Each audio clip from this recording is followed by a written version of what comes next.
Zauważ, że aparat.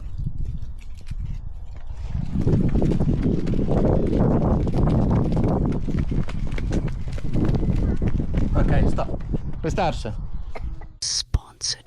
Cinematography is about being consequential, being invisible, being able to adapt to any situation thrown at you.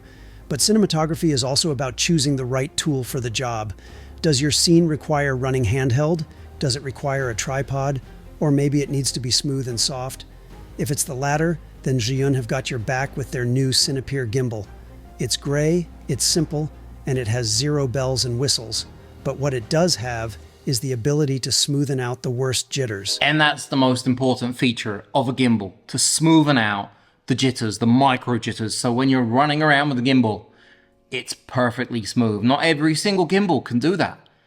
It's not always perfect when you're running, but with this gimbal I found that it works really, really well. Now, the case looks familiar because I remember the DJI Ronin S had a similar case made out of, hard, dark styrofoam.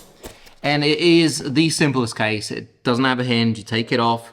You get, a charging cable, a camera control cable, a little Allen key, and you get a full size, which is really great, full size base plate. So I'm really happy they did include a full size one.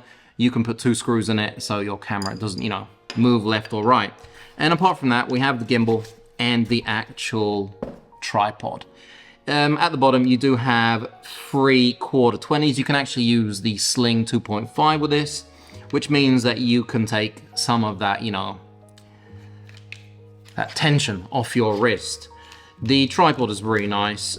The gimbal is great. I'm not a huge fan of the gray gimbal. I wish it was black, but I guess they wanted to make it stand out. I mean, this is a $249 gimbal. That is cheap. They have stripped it of all the bells and whistles. There is nothing fancy about it at all. And it has the same OLED screen that the previous ones had. So it's kind of this MS-DOS, dated back 20 years. But it is simple, just like the whole gimbal itself. It's simple, but it works. That's the most important thing about this gimbal. It works, and it works really, really well. You could tell for the shot when I was running behind my daughter Mia that this does a really great job. Whether I'm high, low, if I'm walking, running, going sideways. I will show a few more shots in a minute so you can see I'm using the Insta360 X4 on the side of this, so you can actually get an idea of how much it's shaking, what's going on, and how I'm walking. I really do enjoy this gimbal, and I've actually sold, I think, 11 out of 12 gimbals I had. I have kept the DJI RS3 Pro for car work, and I just wanted a simple one that doesn't do anything crazy. The RS3 Mini from DJI has a 2 kilogram payload. This has a 3 kilogram payload, and it's about the same size. So having something that has a 3 kilogram payload makes me a lot more happy using it, because I know it's going to be able to handle my camera. Now, another thing is that this has vertical mode, native vertical mode, much like a lot of the gimbals do nowadays. So you basically get this, get it, slide it off, and you put it on the other way. There you go. And then you lock it down. And once you've done that, you can now use your camera vertically really, really quickly. You may have to rebalance the tilt a little bit, but you don't have to. The motors are strong enough to handle that little shift in weight. Now, if we take it back off and we put it back into horizontal mode, boom, lock it down, and you're ready to keep on filming. It's really that easy, that great. It does have camera control, but it does not have any image transition, and it doesn't have the LED light, which is now just a piece of black plastic. I didn't use the LED light, I don't know if anybody else did, but apart from the camera control, it does have the Bluetooth shutter, meaning that in this $249 gimbal,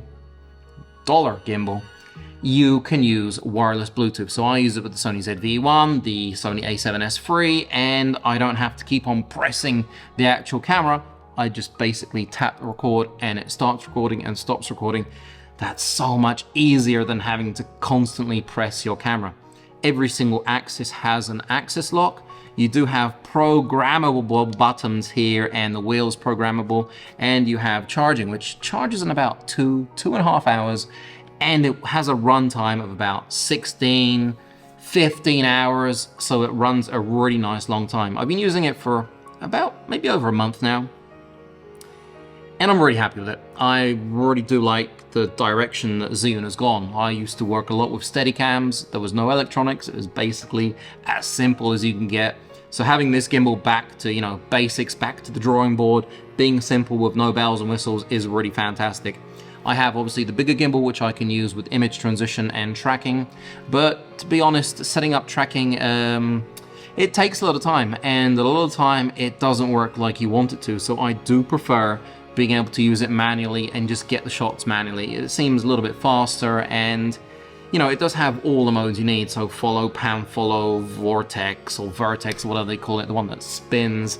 You have a phone go mode, and basically and the lock mode. So you have all the modes you need. You've got the joystick if you want to move it around. I honestly never use the joystick. I basically just use it like a classical gimbal. So everything you need is right there. You don't need anything more.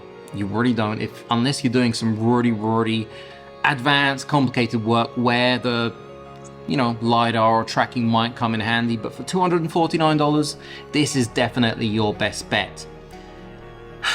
It's a nice gimbal. If you have any questions, comments, do, you know, hit me down below. Don't hit me down below, just hit, you know what I mean.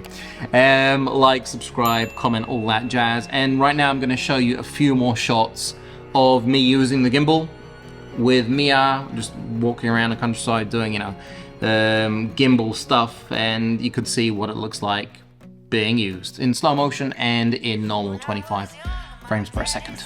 Gonna catch you guys on the next one.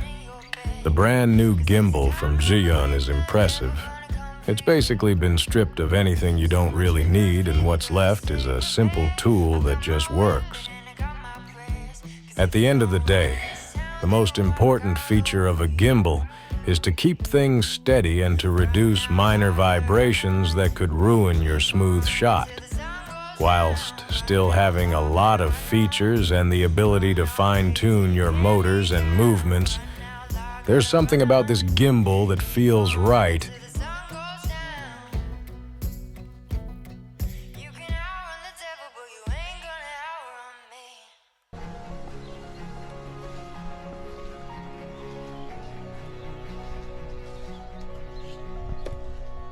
In these shots you're about to watch, the gimbal is being held with one hand, it's set on pan follow, and it's all being shown in 25 frames per second, so you can get an actual idea of what it looks like in real time. The Cinepeer 3E can smooth out a lot of jitters that come from your hands shaking whilst being tired from holding the gimbal, but it can also smoothen out footsteps, which some gimbals have a problem with. This strength is visible especially when running. Walking sideways is notably tricky as your body is twisted and your footsteps are much heavier. As you can see, the gimbal has no problem and Mia is perfectly smooth, as is the background. An alternative shot is whilst walking sideways and keeping the subject in frame to overtake. This usually puts the gimbal to the test as you're speeding up and rotating the gimbal at the same time. If it's a more advanced shot you're after, something to add a little movement, start low and in pan follow mode, start raising your gimbal from foot to head height or higher. This way you reveal more of the foreground, showing the audience where the character is heading. Now, as has been demonstrated, the Xeon Cinepeer 3E has absolutely no problem with smoothing out any jitters and always keeps your shots smooth, if that's the look you're going for. And if you are, for $249, you can't beat it.